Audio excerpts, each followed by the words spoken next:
Hello friend, આપનું સ્વાગત છે અંશુ કુકિંગમાં। આજે આપણે બનાવવાના છે વાલોરની કાસડી।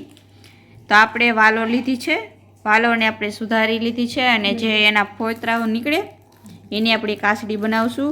હવે આપણે આ કાસડીને 2 દિવસ સુધી આપણે તડકામાં સૂકવી રાખશું। 2 દિવસ માટે આપણે તડકામાં આ રીતે સૂકવી દેશું। વાલોર પાપડીની આપણે સૂકવી હતી, કાસડી કરી હતી તો સુકાઈ ગઈ છે। 2 થી 3 દિવસ આપણે સૂકવી હતી તો આ રીતે એકદમ સુકાઈ ગઈ છે આ રીતે। તો હવે આપણે આને આખું વર્ષ સ્ટોર કરીને રાખી શકીએ। હવે આપણે આને તેલમાં તરશું। તેલ ગરમ થઈ ગયું છે તો હવે આપણે વાલોરની કાસડીને આપણે તરી લઈશું।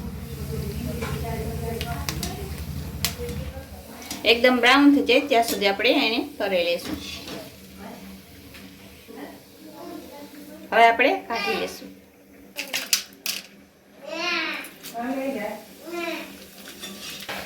આ રીતે આપણે બધી કાસડી તરી લેશું।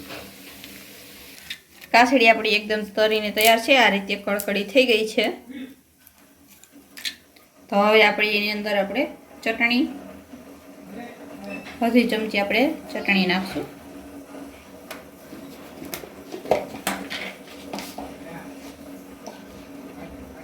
અડધી ચમચી આપણે મીઠું નાખશું।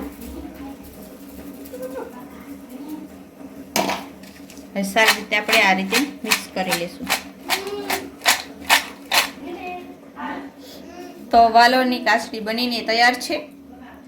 આને આખું વરસ આપણે આ રીતે સ્ટોર કરીને રાખી શકીએ। તમે ક્યારે બનાવી ન હોય તો બનાવીને ટ્રાય કરજો, એકદમ મસ્ત બને છે, ખાવામાં એકદમ ટેસ્ટી લાગે છે। તો તમે પણ આવી રીતે ઘરે બનાવી શકો। તો આવી અવનવી રેસીપી માટે અમારી ચેનલ અંશુ કુકિંગને લાઈક કરજો, શેર કરજો, સબસ્ક્રાઈબ કરજો। ધન્યવાદ।